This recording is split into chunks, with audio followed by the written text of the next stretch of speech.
Ladies and gentlemen, boys and girls, children of all ages and non-binary, I am your host, Dom, aka Jurassic Parker, the guy with the big red range behind him.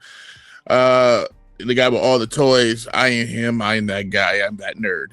This is the BearatNight podcast. Thank you guys for watching, listening, however you're about to digest this information.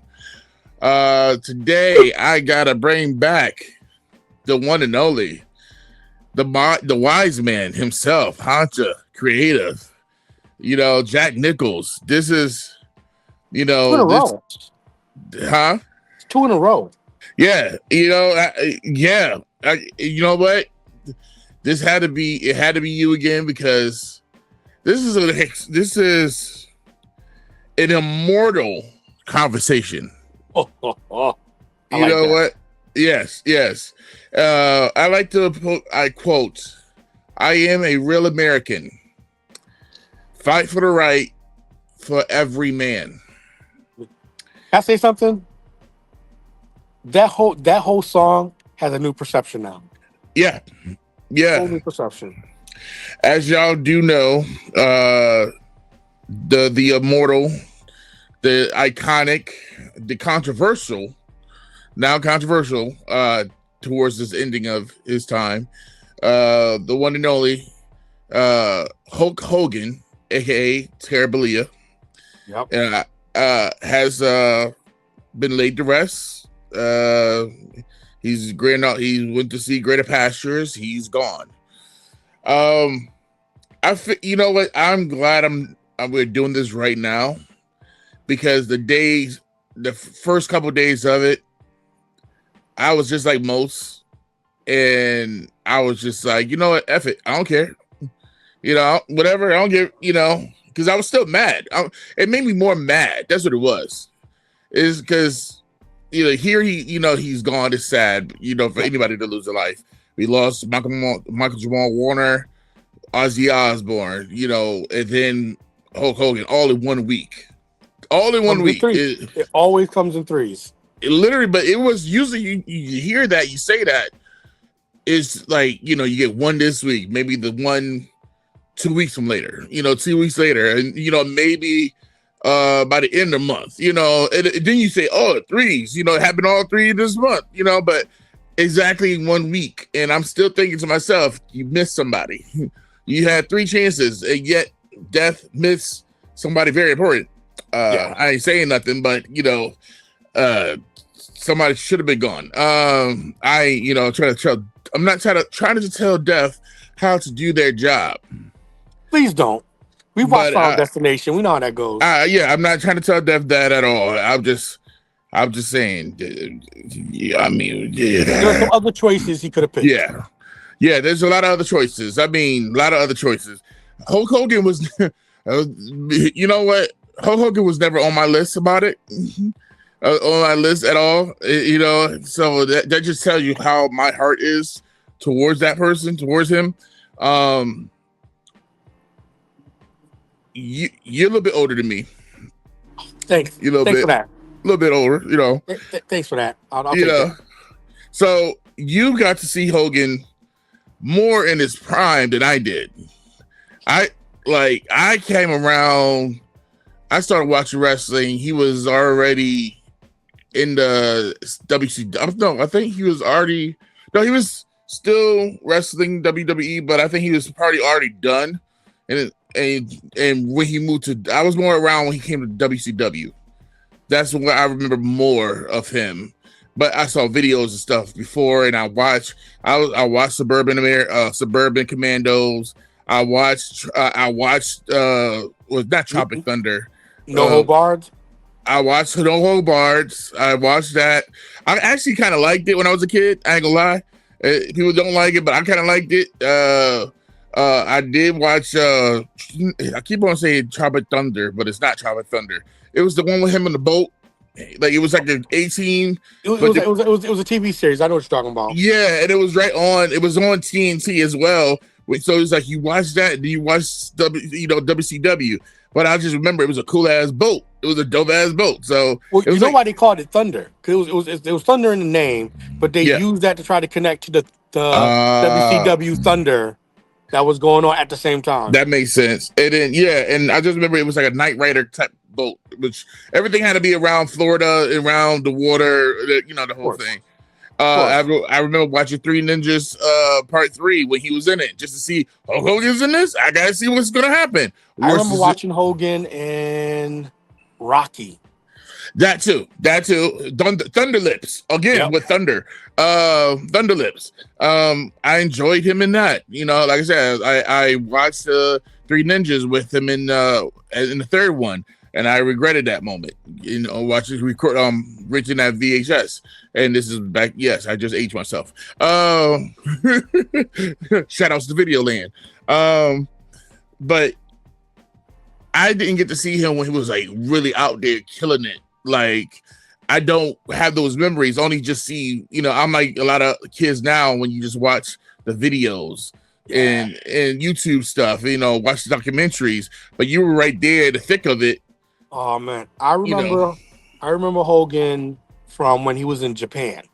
Ooh, Before he wow. got big in the States, he went to Japan and did over there. Then he came over, and this was the first, I like to call it the first wrestling golden era, because you had the Rock and Wrestling cartoon, you had Yeah, the Pillow Buddies, the ice cream bars. Shout out to CM Punk. You had, I did have a pillow wrestling. buddy. Yeah, wrestling was like big. I mean, you had like Cyndi Lauper and all Mm-hmm. these cats, all these big stars that just wanted to do something with wrestling, because wrestling was so mainstream back then, even more so than it is now. Right. It was more mainstream. Like, you could go to a Lakers game and see like some wrestlers there, or like Macho Man Randy Savage had like the Slim Jim. Like, it was a very big thing. And Hogan was sort of like, Hogan was, for those who are a little bit younger, Hogan was your John Cena, your Rock, your Mm-hmm. Stone Cold at the time. He was the face. He was the one that kids were running around with the Hogan yellow and red outfits, Mm-hmm. the headband. It was nuts. Right. It was nuts. It's something about that red and yellow together. That combination just. I think it. I mean, it was. I definitely was intentional because as a kid, it caught my eye. It's just even like something like what is it, Bart Simpson, red and yellow. He had a red shirt. He's yellow. It's just it catches your eye. So then you got him telling you to say your prayers and eat your vitamins and all that. And I could see the attraction there for everyone to like this. Who is this person? He's larger than life in every type of way. He's always on. Well, if you look at it, he was, people think I joke when I say this, but he was the prototype for Cena, because Cena's never give up, hustle, Mm-hmm. loyalty, respect is pretty much the updated version of, say your prayers, do your vitamins. Hogan had that youthful slogan that parents wanted their kids to wrap themselves around. He was a big guy, he had the title, he was very Mm-hmm. popular, but he was very positive and always like a Superman for wrestling. Right. You're right. Right. And he definitely was. And man, I mean, you just see him and you think of the belt. Like, you just Classic ego belt. yeah, and it's just like automatically you just synonymous with one and the other. You see him, you think of that belt, you think of the belt, you think of him. Being a kid, getting to see himself, like see him and watch him and wrestle and everything.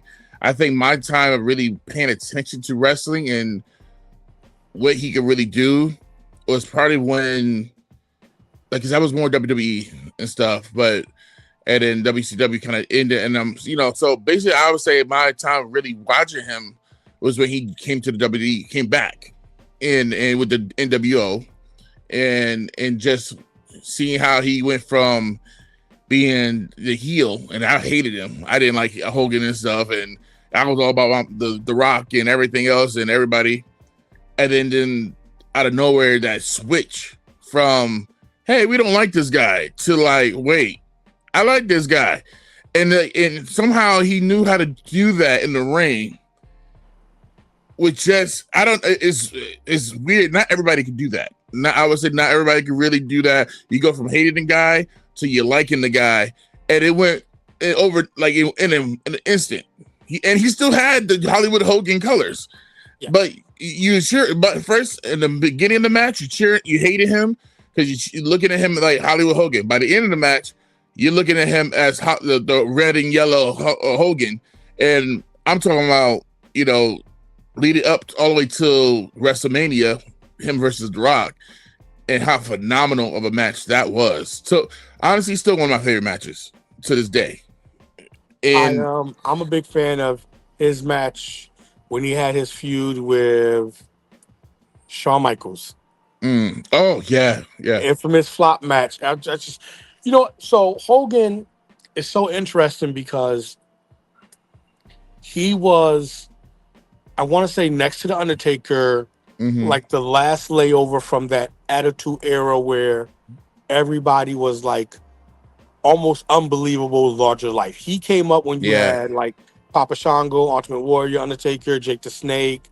You had like the Legion of Doom. You had like all these bigger than life personalities. Wrestling nowadays is a little bit more grounded, but he was able to, for lack of a better terms, ride that nostalgia act all the way up to maybe, I want to say, up until when the controversies really just became too much for him to kind of like fight against. Right. It became just way too much for him to deal with. I mean, I would say during his that run with with him in the WWE, I thoroughly enjoyed his time there when he was there wrestling and everything. Like I was there, I totally got it. When he had a what is it? He was barred from showing up, so he came in with his luchador mask and everything, and the American Patriot. Yeah, the American Patriot. Like we all knew, but it was funny. But it was just like you still enjoyed it. You still enjoyed the whole thing, the whole story. Now this is the part I hate. This is the part because it's like, as a kid, you loved everything, and you try to. They're larger, like you said. They're larger than life. Yep. As you get older, and you start, you want to know more about the business and how they do things, and you see more documentaries, and I'm a sucker for a good wrestler story. I would say the wrestlers of the past, I would say from the Attitude Era and down. That's ruthless aggression. Too. But I hate to say that if they were doing drugs back then, they had some good stories. They had some crazy stories. If they were drinking and everything, not the nerdy versions of wrestlers that they just playing video games, which I love. I love it because it gives them staying power. But the ones that was out there partying and going to the strip clubs and doing whatever stuff, they had some stories about everybody, and those ones you like, oh my God, that's crazy, that's cool, and that that's wild. Now when you hear some of the stories, and as you get older and you hear stuff about Hogan, and you like, maybe it's just that experience, maybe it's just that person, and then you hear no, there's another person that says something similar. There's another person, there's a whole other wrestler that says something similar. They got their own stories behind the scenes, and the segment of the show, I didn't get to say before last time, and and I make sure I say it now before. It's hate it or love it. And Hogan's very polarizing. And you either hate him or you love him. And over the past few days, I've been seeing so many hate it or love it situations between a lot of people, and it's usually. I can usually kind of figure out who's crying, who's sad, and who's like whatever. Happy. Yeah. And people who just don't get it. No one wants to push death on anyone. That's just a horrible thing. But when certain people die, and you don't care because you know how the person lived their life and everything. Yeah, you personally don't give a shit. You know what I'm saying? Yeah. That's like, hey, that's whatever. Hey, don't got nothing to do with me.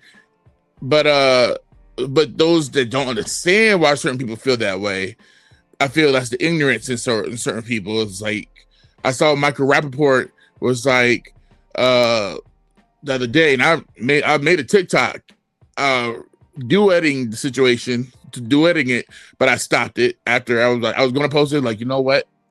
Let me give myself a couple more days before and see how I really feel. What you be doing now? Because my first thought was shut the hell up. You don't understand. Da, da, da, da, da. But I'm like, you know what? He's entitled to how he feel. Because for somebody to look like him, that like nothing that Hogan will say whatever to like about him is going to match. It's gonna read. It's like, oh, that sucks for y'all. I'm so sorry to hear that he hurt you guys' feelings. But I'm all right. He's still my hero. You know, that's how I look at it. Like, he's still your hero. That's fine. But for us, we lost a hero. That's how I look at it. That's how I feel. Like, I lost a hero. Like, it's like he was up there.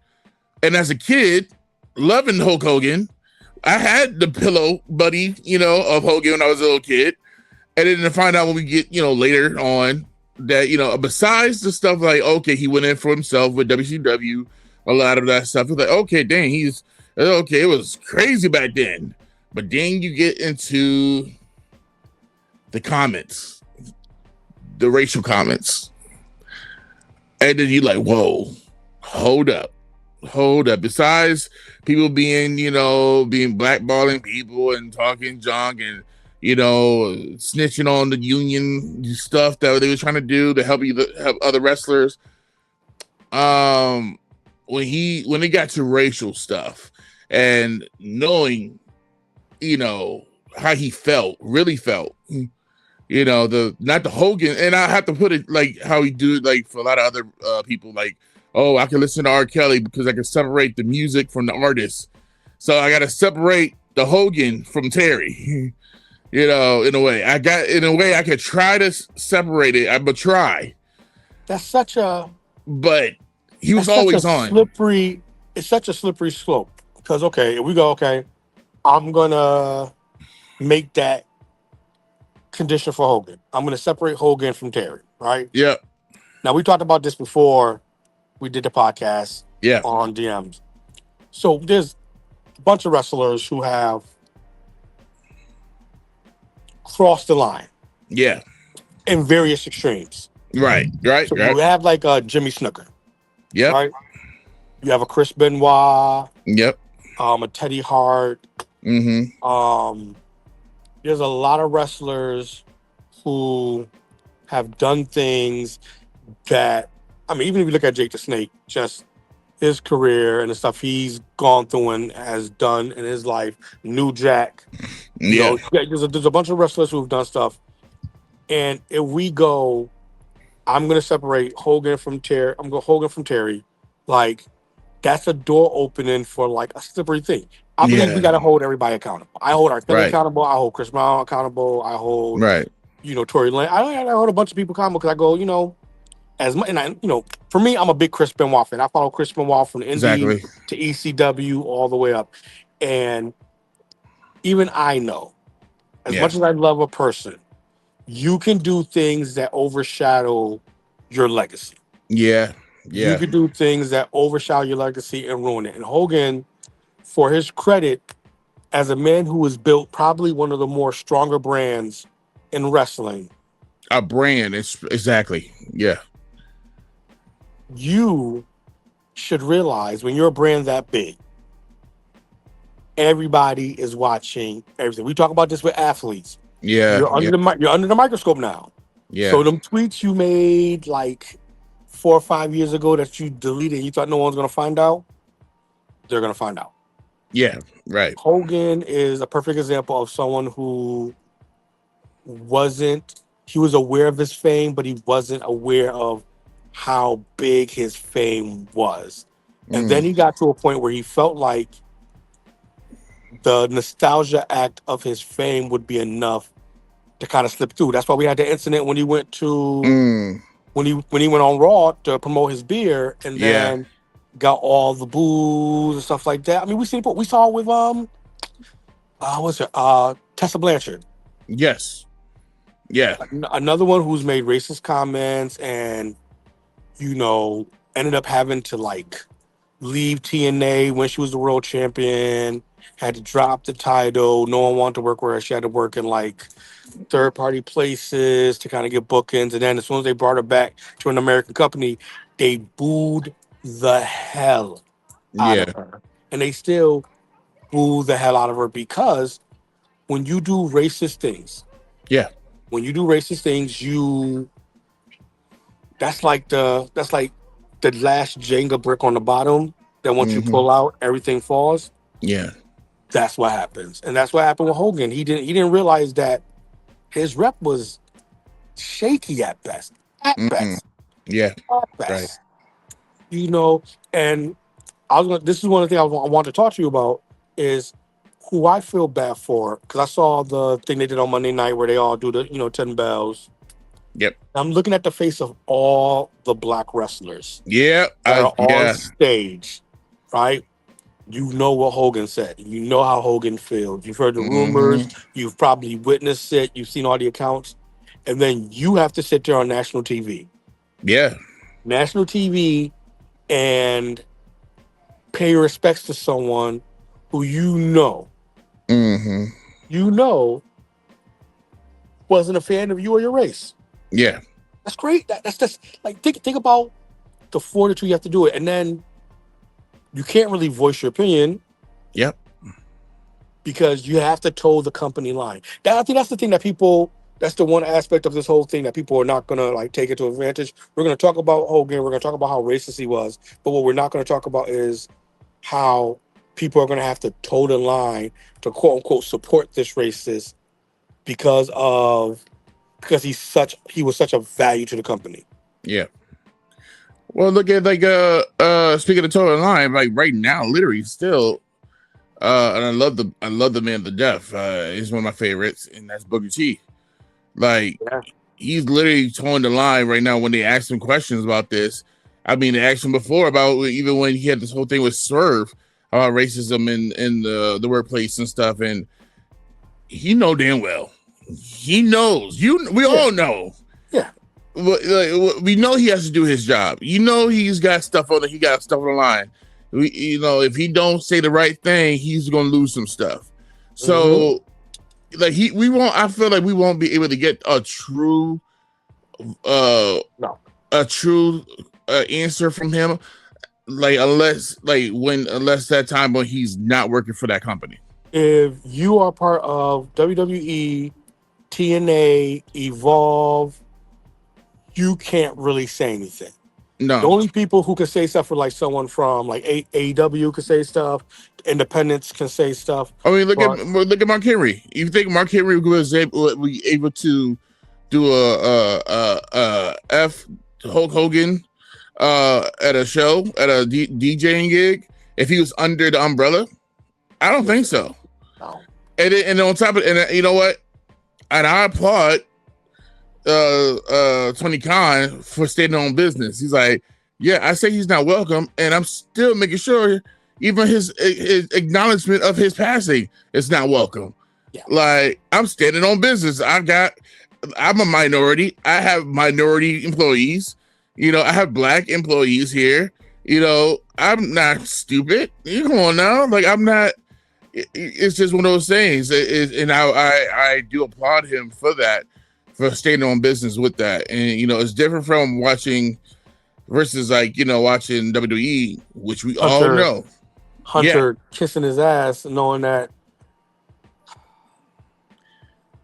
it hurts because it's like, yo, you telling me the show that I watch as an escapism from the world, right? Yeah. I watch it so I can escape. I watch my favorite athletes do their thing. And I got to sit there and I got to watch you glorify this guy who said disparaging things about people of my race. It's the same situation. What was it? The owner of the Oh yes, was I it know the what you're talking about. Lakers or I forgot what team was where The he got basketball caught. coach. I mean, the basketball Yeah, owner. Yeah. Yeah, his mistress recorded him talking all this junk.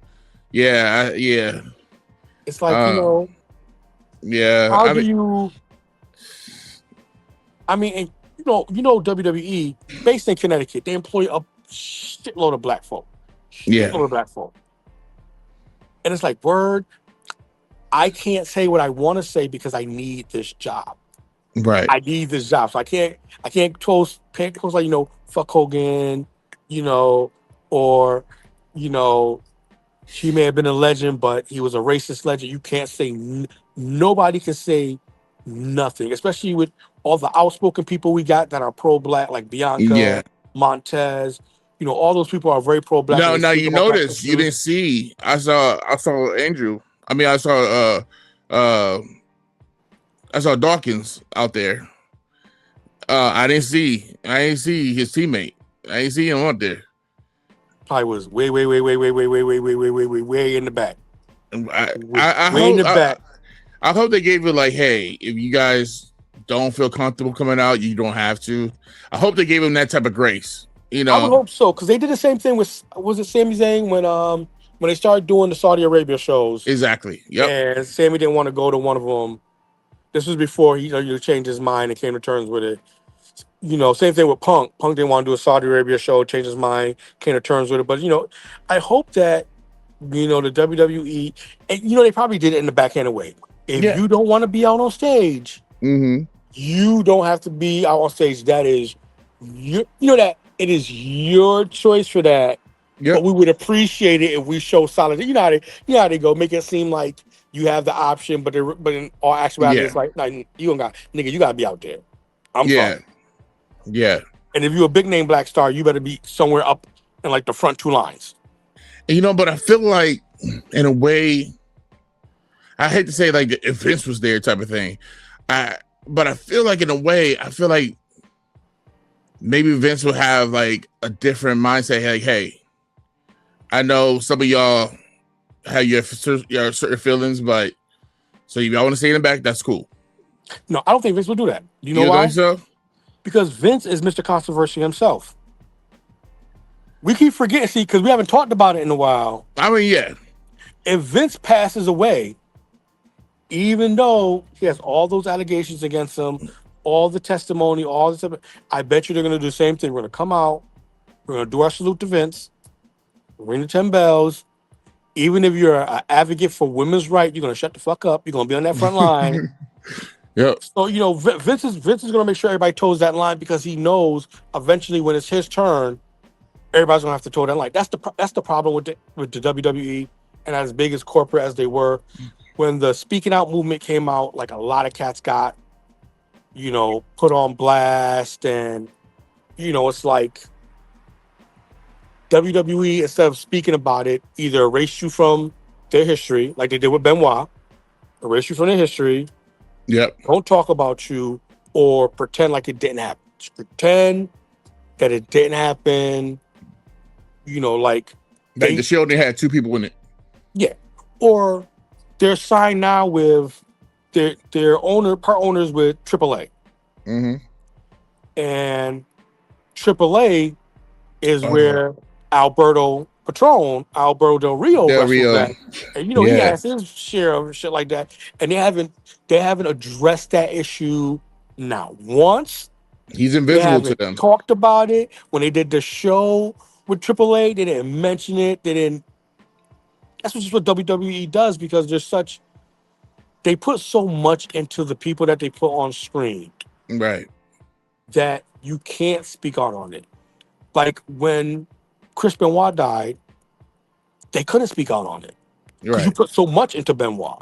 You had to Mm-hmm. let that go. Same thing with Snooker. When stuff came out with Snooker, you couldn't say anything. You had to let that go. Do you think? Hogan. Well, the snooker thing is, I don't know, it's so weird. The snooker thing is so weird to me because, like, if you kind of know, but then at the same time, they still celebrate them because it's like, it's one of those stories, the situation where the internet wasn't around at the time.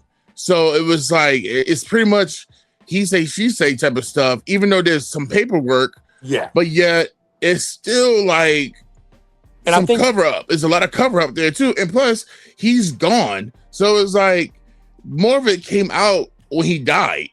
You I know? think that's what has messed Hogan up, is that all this is coming out and we are in like the boom of the internet era. Yeah. We are in the boom of it. So if Hogan would have passed away, say, let's just say 15, 20 years ago, Mm-hmm.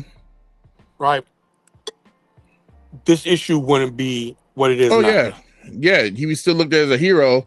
And then if anybody would say, he was racist, right? You're like, no way. No way. It'd When be the one of those last dirty little secrets. It would have been a dirty little secret, yeah.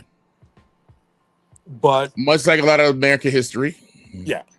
But now that we have like internet and people are finding like old tapes and old interviews, and you can go back and find someone's Snapchat Yeah. and tweets and stuff, it was just like, to me, I don't understand why he even tried to do like like he did the All American Beer Company, Yeah. and I think he was doing All American Freestyle, which was going to be him and Eric Bischoff's Yeah, that was a not good. I'm company. glad they didn't do it. I'm not glad they didn't try to keep that going. Yeah, it's just so strange how. Because he and I feel like when he's trying to do that all American other thing with Bischoff, he's still riding on his wave of the gimmick. Oh yeah.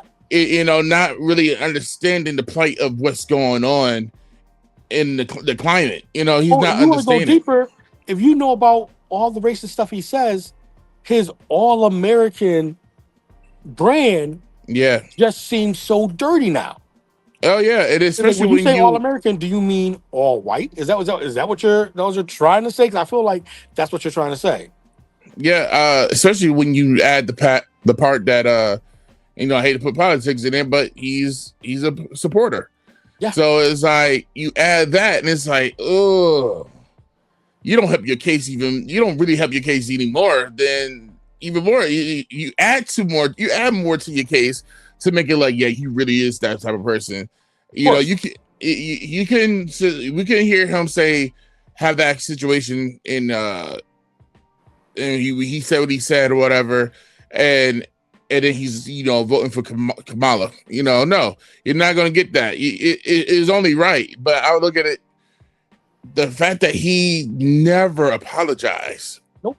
He apologized for getting caught because he's smashing his best friend's wife and pillow talking, but he never apologized for what he was saying. Well, why should he, when everybody around him treats him as if he's untouchable because of this brand that he built up from a long time ago? I mean, yeah, it's true. And I saw a video of a kid probably like a year ago, like probably like 5 years old, like going to his store up in Florida, like doing the whole Hulkamania gimmick and stuff, doing all the say your prayers and everything, doing the whole word for word, beat by beat to impress him. And I'm like, this little kid has been indoctrinated to love Hulk Hogan at this age. This is all he knows. This little kid, this is now his hero. But he doesn't know. He doesn't know the background. And then the family definitely don't give a damn if they do know. Most likely they do. It's the internet, but they say no, we're gonna ignore all that, just like much people do with America. And it's just like we just gonna no, we don't want him to know all that part, just the good stuff. You're gonna give him the good stuff, but you know how bad it's gonna be when that little kid gets older and they show him videos and stuff and give him all the real information about his hero. And then he's gonna go back to that day where he was doing all that stuff in the store, and it's gonna mess him up. It's like telling a little kid there's no Santa Claus right off the bat. Like, you're ruining the kid's mind right there just because you never told him the truth. It's like telling a little kid, oh yeah, the Power Rangers, yeah, they're real. It's nothing. Yeah, they're real. Nothing happens. They're all real. Every single one of them. Everybody. Yep, that's Tommy. That's Jason. Whatever. Nothing happens in the real world. That's it. And then somebody says, "Hey, let me show you the news." and like these are real people. This happened with certain people. This happened with this type of people. It's just so crazy to it's really crazy to know that we had somebody that we really idolized as a Black Americans, and it's funny how when white folks see like like watch what is it Captain America and all this stuff, and see a person of color as the hero, they feel some type of way. But Black folks, minorities, been watching white folks be the hero all these years for decades, and we don't once be like, oh, I don't want to see this to this and to that and all that. No, if it's a good story, if it's a good character, we're gonna gravitate to it and like it, and like, yo, that's my guy. That's my guy. Well, Like no matter who it is.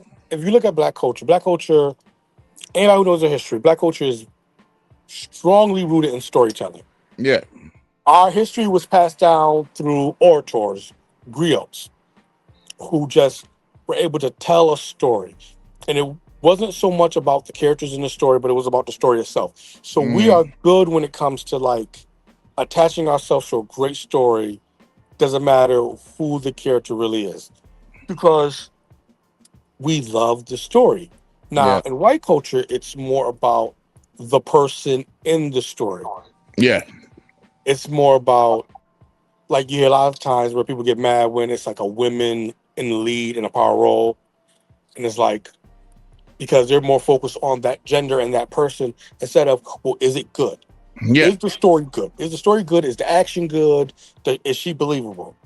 Let's take the fact that she's a woman out of it, but how good is that story? How good is the writing? How good is the acting? Mm-hmm. But I have a question I want to ask you. It's a question I want to ask you. I've noticed this every time someone who's controversial dies. Right? This always happens. Mm-hmm. How long will the outrage last? Because we always have these moments where we have these, like, I'll give you a perfect example. George Floyd, Black Lives Movement, all those were impactful. And then I feel like that was a whole summer. it disappeared. Yeah, that was like a full summer. Yeah, then it's gone. No one really talks about it. The Me Too movement had that big run, and then that was good, like 2 years. That was a good 2 years. And then no one talked about it. Yeah. Chris Benoit, that thing popped up, and then zoom, they stopped talking about it. How long do you think this Hogan outrage is going to last? And a second part of the question is, do you think wrestlers will learn from his mistake? I think we got to because they're gonna be doing documentaries and they're gonna be talking. I think about September. September, okay. And as for like people like wrestlers learning, and I think they've been already did that. Most of them, when all that stuff came out about him, when he called on tape, they already started doing that, to make sure they watch what they say and stuff, certain things. That's why I said, like, look at Booker T. He's literally trying to make sure he don't say the wrong thing. He trying to, because he's like, I got a job. I still got a job. Yeah. I want to keep my job because I got bills. I got this federation that I got over here. And no, he still got to toe the line. He got to watch what he say. And so yeah, so they still learning. They're still, and even I think still watching how this is all playing out too, because a lot of wrestlers like, dang, how I'm gonna go? Like, how's it gonna be when I go? Like, how the memories? Who's gonna dig up what skeleton from my closet? Yeah, what memories people gonna have about me? What stories or documentaries will they might put? Matter of fact, am I even popular enough that they will talk about me? Did I make enough impact that they will want to do a documentary or make a post on Instagram about me? Like, did I make that much of an impact? You saying that? If we look at New Day, a lot of people forget about this. Mm-hmm. I still remember it because this was one of the craziest moments that I remember in wrestling. Xavier Woods and Paige. Oh yeah, I still remember. I remember. You imagine if he goes They're gonna talk about up, up, down, down. They're gonna talk about all the good stuff that he's done, but they gotta cover him, Jamie Maddox, and Paige. I mean, but it's the same with Paige too. With it's the same thing. It's the same exact thing. As a matter of fact, even if they're in a relationship with somebody, they gotta know that there's a video that there's clips, of this stuff that was out there. Not me, but him like doing things with this other person with another. It's all weird and like. Yeah. If you don't explain the story, like I don't know how the story is between the three of them and how, say, Xavier will have to like explain that. Well, he's married too now, so I'm pretty sure he had to have that awkward conversation. Oh, you already know. And then if you're going to date somebody like Paige, you got to put that shit to the side. But like, well, that was you when you were young. We all did some stuff when we were like 18, 19. This is, hey, you just gotta take that on the chin, so to speak, I guess, to be like, you know what, I'm gonna just ignore that. That was you then. This is me. This is you now. That was how long ago? You were in a relationship and everybody had a little bit of skeletons in their closet, whatever. You got some skeletons in your closet? Oh yeah, that's right. When you were what was it? The Chocolate Mamba? Here we go. That was the Chocolate Mamba. You know what? I don't know who you're talking about. Chocolate Mamba. I'm just saying, whoever's watching this, don't go look up Chocolate Mamba on OnlyFans because Here we go. I'm just saying. That you may see a different side of the bear. You'll see the bear. Pay no attention to the man behind the curtains. Everyone, don't look over there behind the curtains. That's nobody over there. No, that's not the wise man behind the curtains. I'm just saying, people may not know. It's been so long since we brought it up. People may not remember. God. They may not remember the Chocolate Mamba. They may not remember that because it was such a long time ago. I can't. Yeah, it was a certain point in my life I was down and out, and I needed the money, and that's besides the point. But I would say when it comes to like making an impact with like I was saying before with the stories, having a good story with a good character, the story that was built by Hulk Hogan and Vince McMahon, and Hogan was not original character. He took the from Billy Graham, the look from Billy Graham, and a little bit of other things, and change it to be who we all know. I mean, everybody does it. Everybody takes a little bit. Everybody borrows from everybody. I thought freaking what's his name? Jesus, from The Outsiders, not Kevin Nash. Scott Hall. I thought Scott Hall was Cuban the whole time for years. I didn't know he was just a regular white dude.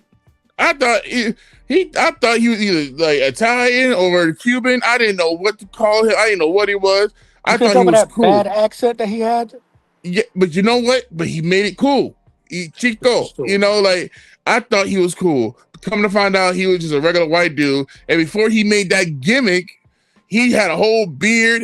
His body was different. He was a cowboy. He did the whole cowboy gimmick. Yeah, he had it was a whole different person. So it's like a character really can make or break you. And like him, like Scott Hall, doing watching Tony Montana 100 times. It worked for him. And the same thing with Hogan. He found that he took a mixture of different things to make Hogan, and with the Vince McMahon backing him and making the story greater. We fell for the story. We fell for the character. We fell in love with the whole thing. Even the whole story of Andre the Giant and him, lifted him up. When in reality, Andre the Giant been getting lifted up and slammed in the ring 1,000 times by other people before Hogan, but they built it up so great because once again there was no internet. If you was in that house show that day in that whatever town, you was like, oh, I saw that, and then now you see it on TV. Like, wait, that's not the first, but who you gonna tell? You're not gonna write nothing. You know what else? What else it also is? And I hate to be the guy to say it.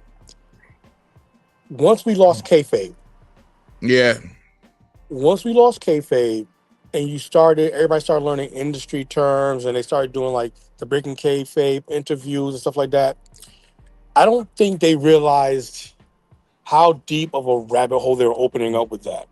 yeah, Because now, like, if we didn't have breaking kayfabe interviews, we right, didn't have that, right? We also wouldn't have heard anything about Hogan because it would have been protect the industry. It was protect the industry first. right. So you stayed in character. And it's like the double-edged sword of trying to make it more realistic so you can appeal to more fans. The Mm-hmm. drawback is a lot of the heroes that we grew up for, you're gonna realize were shit. Like I was a Yeah, huge Jake the Snake fan. Love Jake the Snake. That was like my favorite guy. And then as you start breaking kayfabe and find out more stuff about him, you find out about the drug abuse and yeah, all the irresponsible things. You go, damn, he was really just fucked up. Or you find out about like Arn Anderson stabbing Sid Vicious. You yeah, find out all this stuff and like these people who you had a bigger than life perception of, you lose. Hogan, you had a bigger than life perception was because he was your Santa Claus. yeah, And you found out that Santa Claus, his workshop didn't have elves in it. There were a bunch of children from Ecuador that working in sweatshops. That's the yeah, equivalent. And now you're like, oh man. And I always go, it's hard to kind of break the two because your belief was the fact that he was a good person. mm-hmm.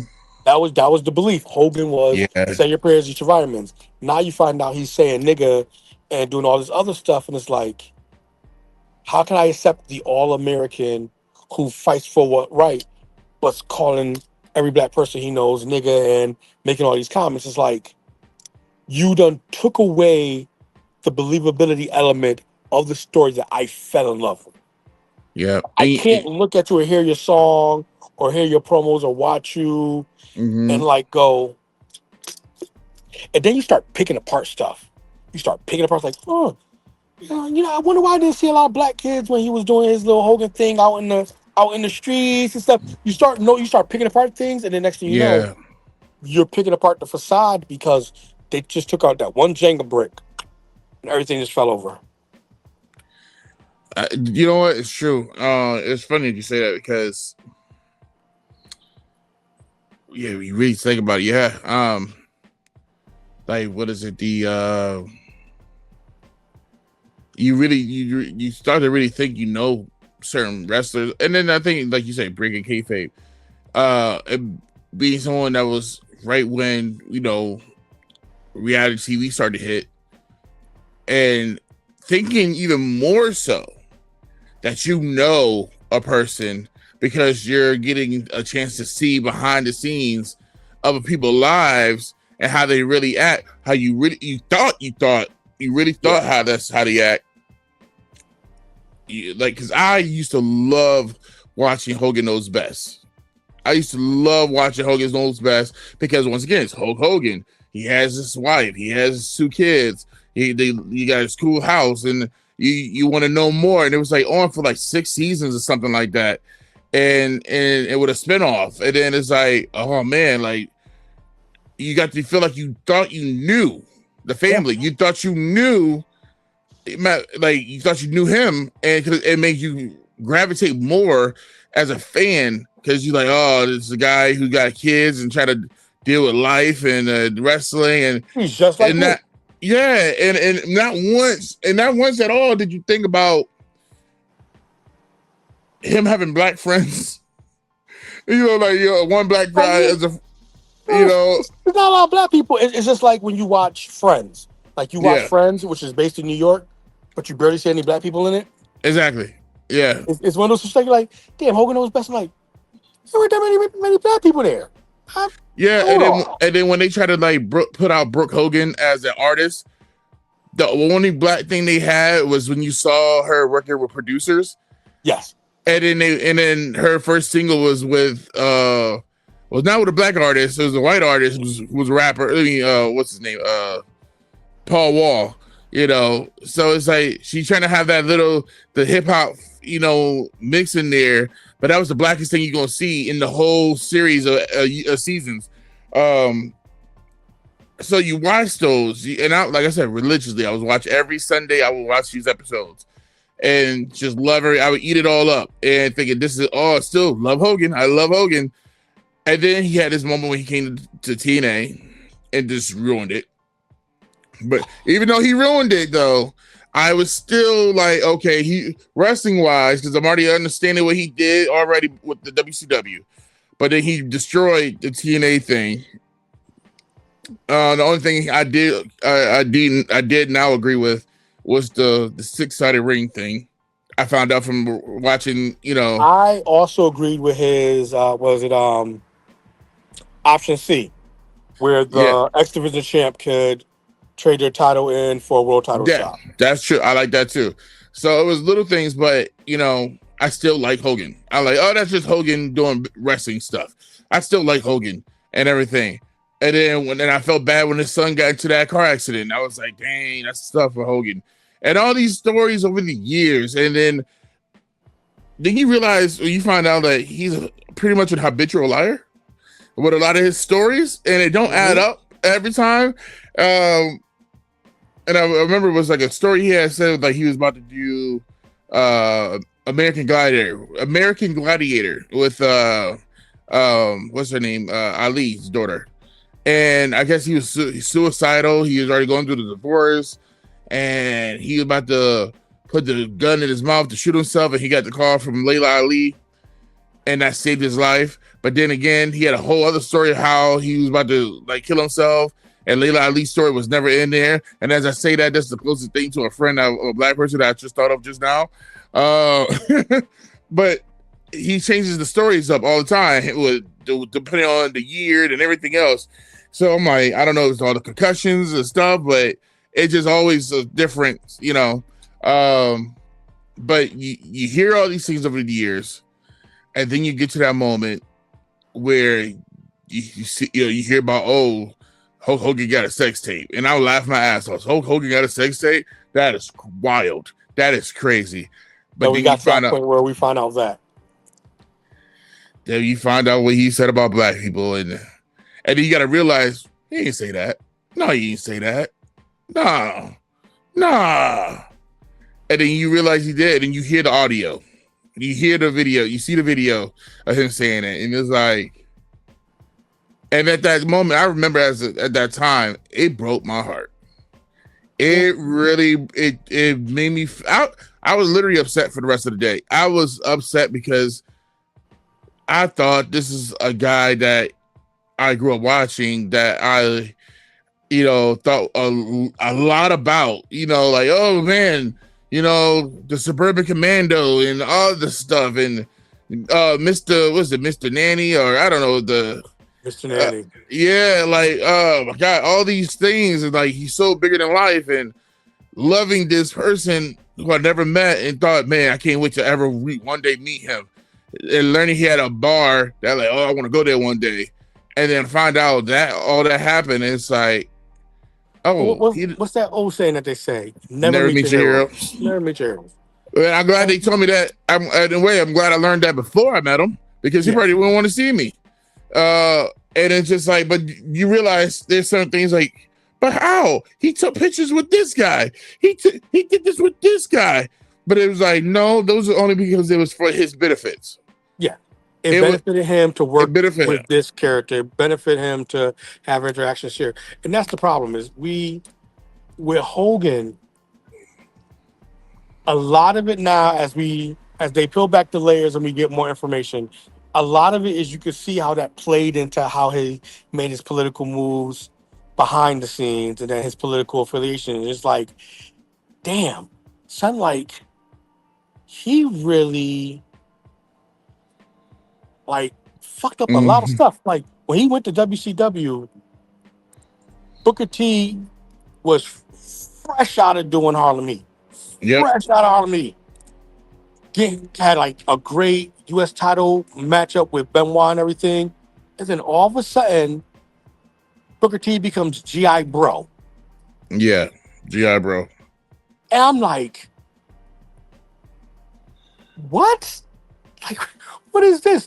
And then they do like you start looking at like actions that were done in the WCW days, like when they had the No Limit Soldiers versus the Western Rednecks. And it's like you watch all that stuff, you watch that stuff play out, and then you start getting all this information about Hogan with his backstage stroke and how he was at all this pull and then his Hmm. affiliations and then the stuff that he said. You go like, yo, like as much as I loved Hogan, he fucked our industry as much as he Oh saved it. yeah.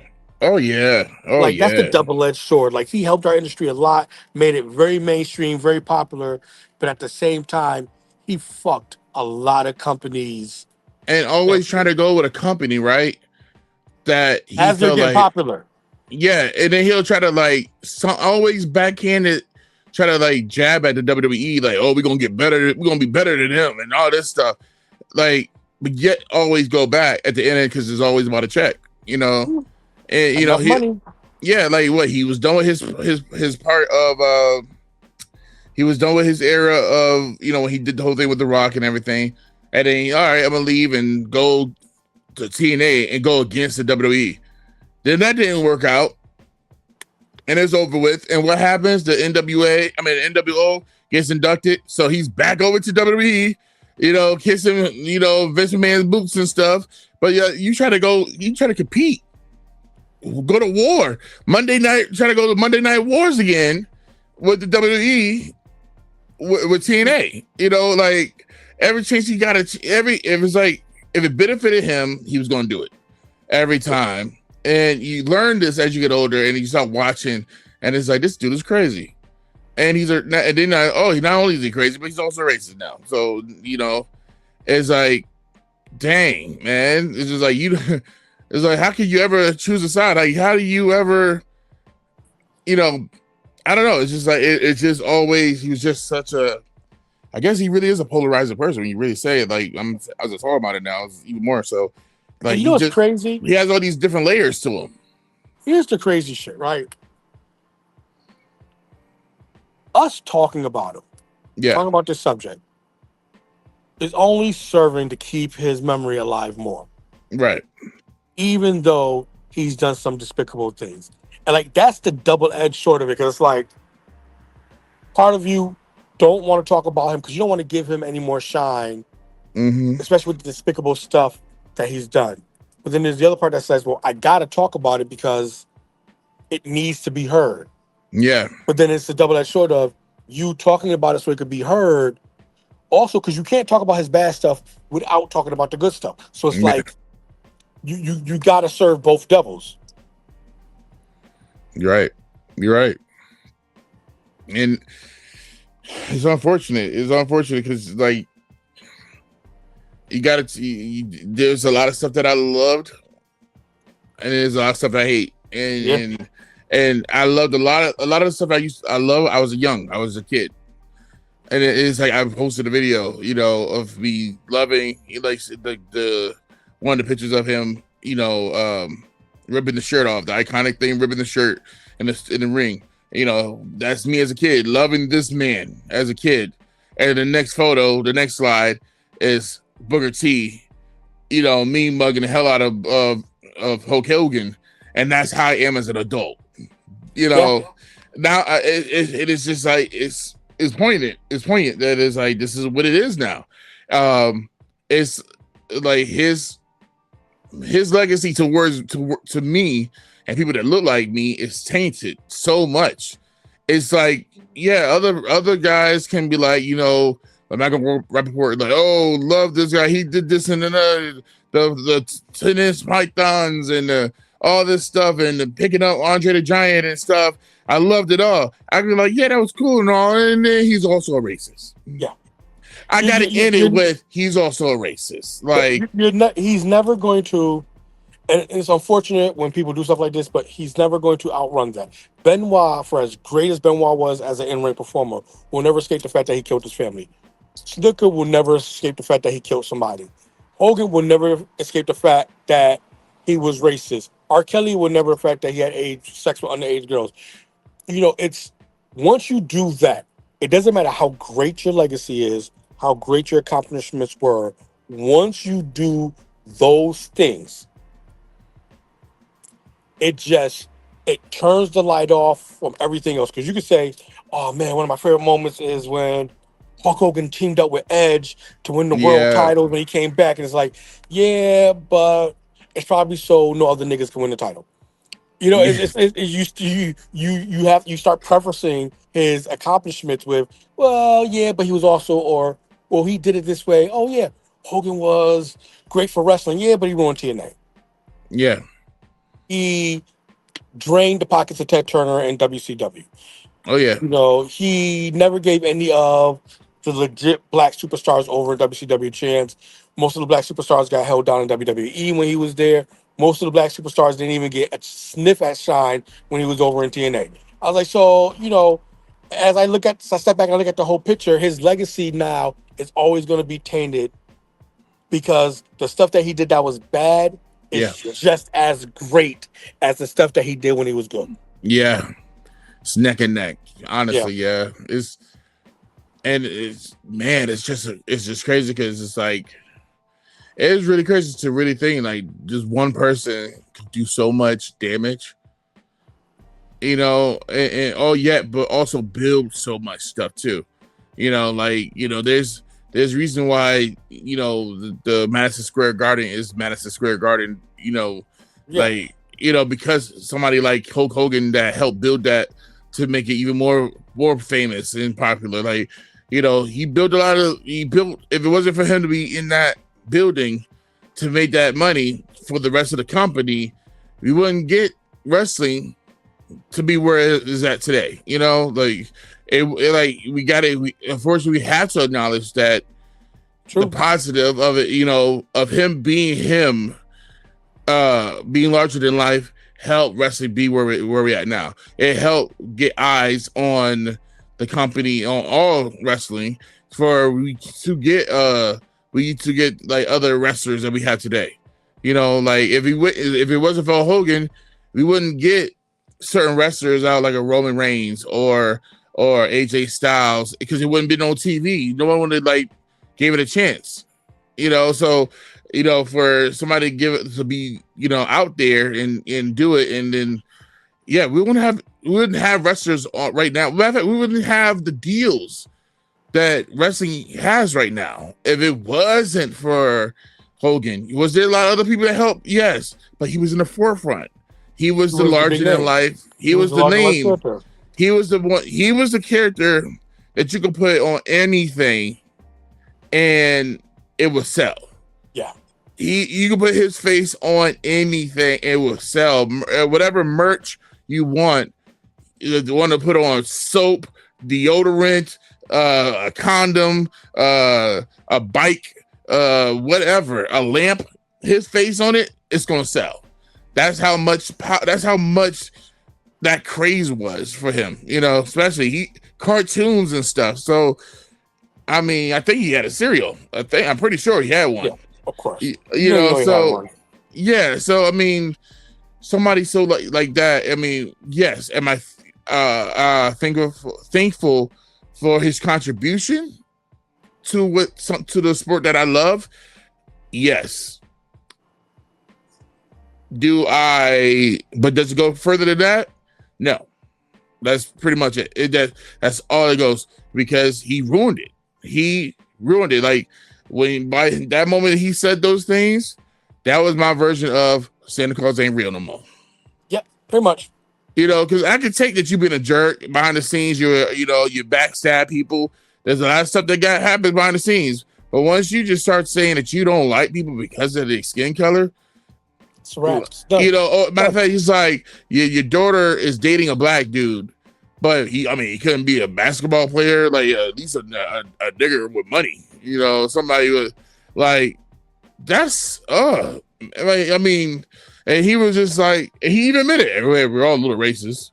Everybody's a little racist. Like that made it right. Hey, I admit it. I'm a racist. He literally said it. But yeah, he never apologized. He never tried to seek help to say, hey, why do I feel that way? And then also at the same time, you gotta think, hey, I don't know where he like his upbringing really how was his upbringing, because he has so many different ways you can spin his story. But for the time he came from the time he was brought into the world, can I believe he could be racist? Yeah, because why not? He's been around long enough, and to be that way. But at the same time, he's been around long enough to know better. Yeah, to learn, to be like, you know what, maybe this is wrong. Maybe that, you know what, the way I was thinking that, no, I should not think like this. You've been around the locker room, you've been around the world.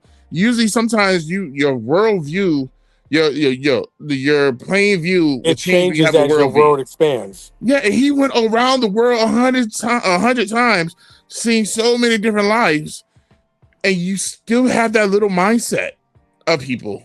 That's what's shocking, is that you still have that little mindset of, I don't like niggers, the nigger this and that. You've been around the world, dude. Who he really was. It's one of those things that's you didn't learn nothing. Ingrained. It was so deeply ingrained with him. It doesn't matter where he went to, who he visited, who he saw, who he hung out with. That was just going to be his mind state for forever.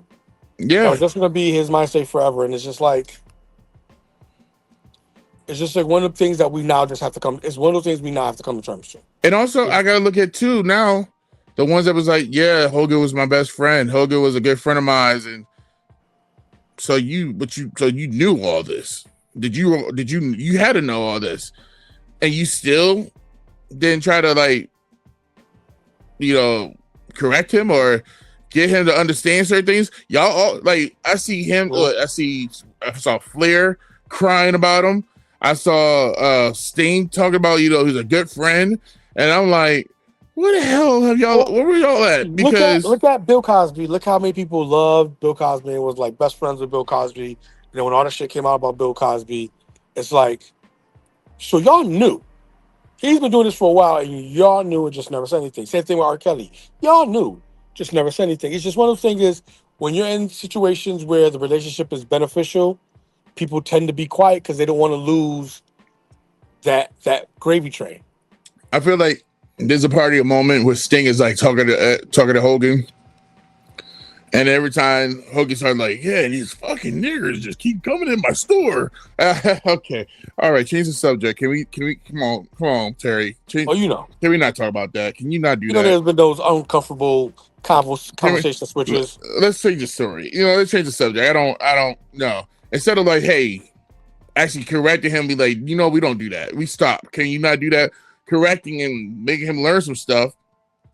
I think that's pretty much what it was. Like, all right, here goes Hogan, and Terry, is going on his little rants again. Let me just ignore what he's talking about for a minute. Let me just walk away. Overlook it and just move on. Let me know when you're done. I'm gonna be over here. I'm gonna be over here in the corner. Just let me know you're done with this rant and stuff. Just ignore his racist rants and stuff, or his conversation. Just ignore it. That's how I feel like that's what they did. Pretty much. I could be wrong. I could be wrong. I would like to know if I am wrong, but that's how I feel like. If this person does that, like, come on, man, this is wrong. It's just wrong. It's just like I knew a guy that I was in a group with, and we thought he was cool, and we knew that he drank a little bit, tried to help him out.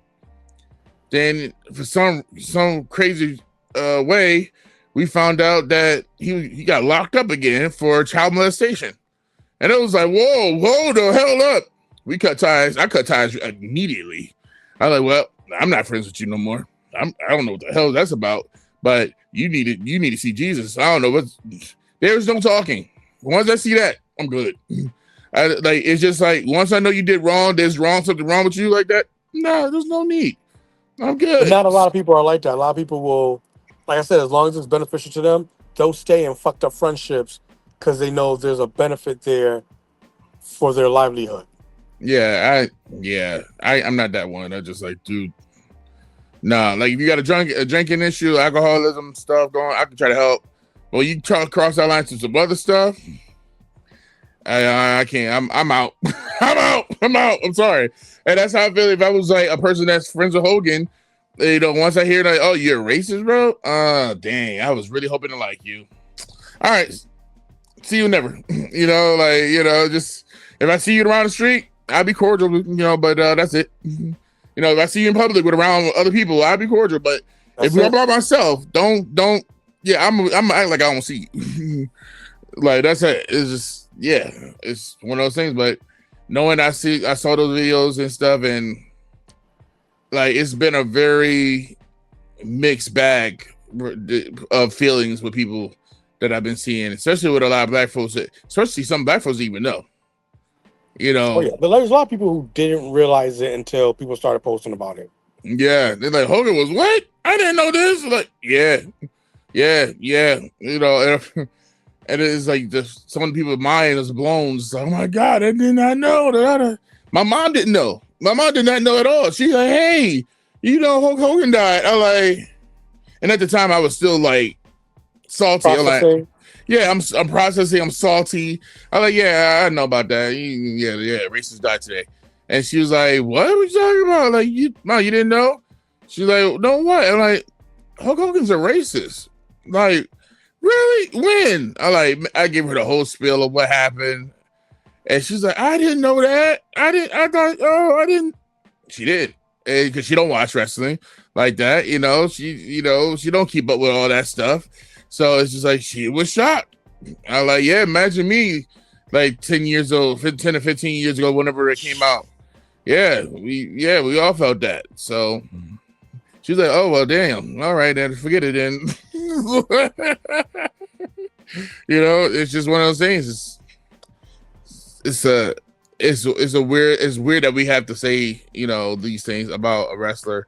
I just hope nobody else, I just don't need no other wrestler to ruin my life again. Yeah.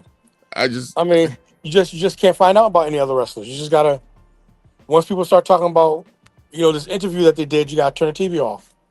Yeah, don't get me wrong. The Rock ruined Black Adam for me. So, he that was the closest, and I love The Rock. So it's like, I don't need nothing else.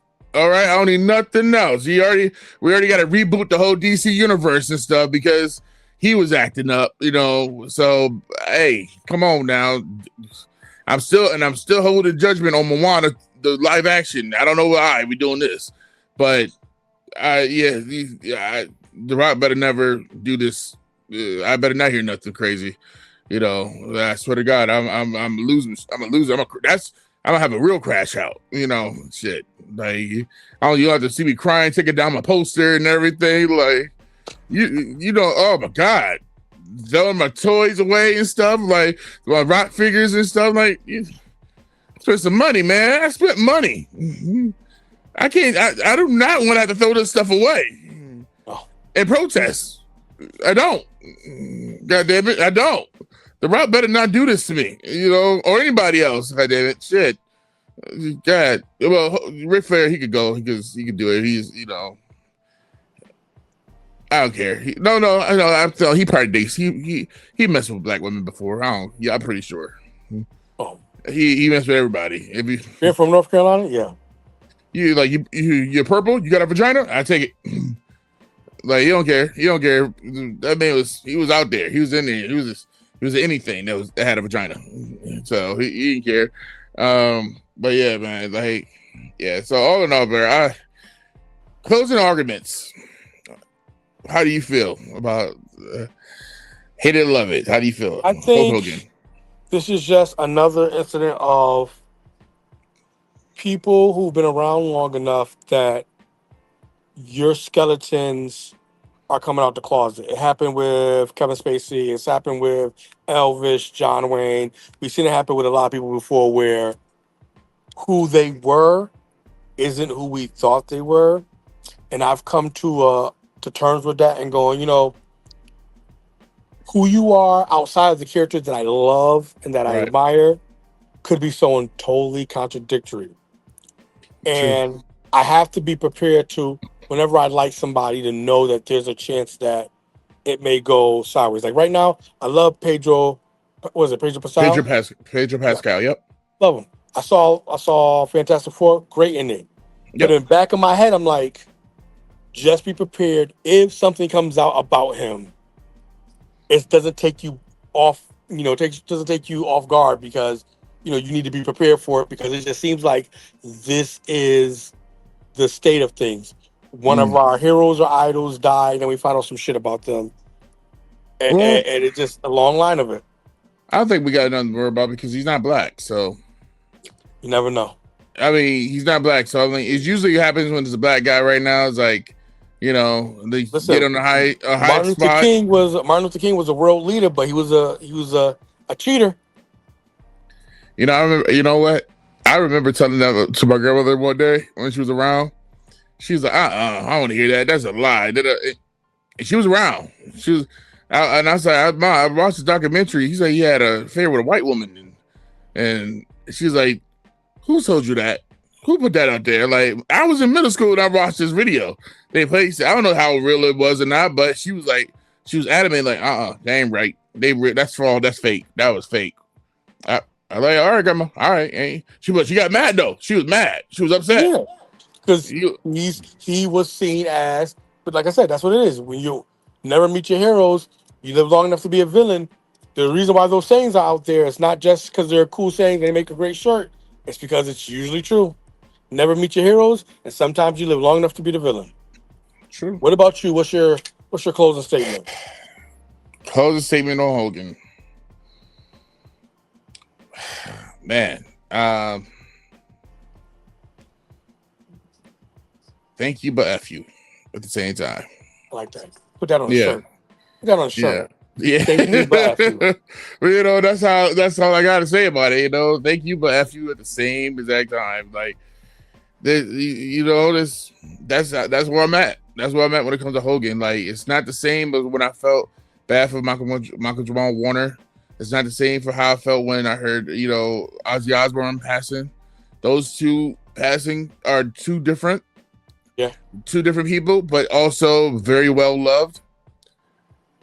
But yet, you have Hogan out of nowhere, and it's just like, the same week, and it's like, I don't have the same. Don't have that same feeling.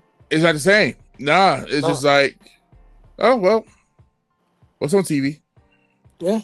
It's just like you see it, and it's like I would love to feel sadness. I would love to feel like, oh man, we lost one. We lost a hero. We lost my childhood. I would love to. I would love to say that. No. I said my childhood years ago when he said nigger. You know what I'm saying? Like no. So that came and gone already. So that's the only thing I wish I could have been able to say that, like other people who don't look like me, with the same complexion. But to us, we lost that guy. To others, they lost a hero, and whatever. So it is what it is. It's just That's true. what people get for lunch. You know what I'm saying? That's how it is. That's where I'm at right now with it. That's where I'm at. I do feel my condolences to like his family, his kids. Yeah. Because they lost a family. That means they lost a father, a parent. So I feel some type of way about that. I feel condolences for that and their loss, but yeah, it's just at the end of the day, it is what it is, man. It is what it is. That's life, But I just want to say thank you, Wiseman, for hopping on. Always a pleasure. Always a pleasure. It was a great second round, Hopefully nothing crazy happened this week. You know what I'm saying? Crossing fingers. Oh, God. Crossing fingers, all that, But yes, it was definitely another great video, another great pod with you to talk about some stuff, some real life stuff. Real life stuff. And man, I don't, to everyone watching, listening, however you're digesting this information, thank you. And we'll be back next Tuesday for another episode. This is your boy Dom. That's the Wiseman right there, Honja Creative. And this is the BearatNight podcast. Talk to y'all later. Peace.